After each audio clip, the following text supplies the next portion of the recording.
హన్మకొండ జిల్లా ధర్మసాగర్ ముప్పారంలో గ్రామ సభ జరిగింది. ప్రజాపాలన ప్రగతి ప్రణాళికలో భాగంగా గ్రామ స్థాయిలో ప్రభుత్వ లక్ష్యాలపై చర్చించారు. రాష్ట్రంలో ఎక్కడా లేని విధంగా విలేజ్ కేబినెట్ నిర్మాణం ఏర్పాటు చేశామన్నారు సర్పంచ్ రేణుక. కేబినెట్ నిర్మాణం చేసి వార్డు సమస్యలకు పని విభజన చేశామని తెలిపారు. రాష్ట్ర ప్రభుత్వం అమలు చేస్తున్న ప్రతి పథకం ప్రజలకే చేరేలా చూస్తున్నామని చెప్పారు.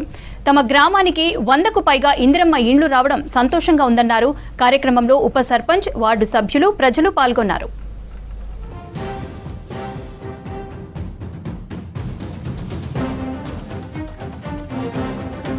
ఈరోజు జరిగిన ఈ గ్రామ సభలో మేము చేయాల్సిన పనుల గురించి, వాళ్ళు చెప్పాల్సిన పనుల గురించి చర్చించుకోవడం జరిగింది.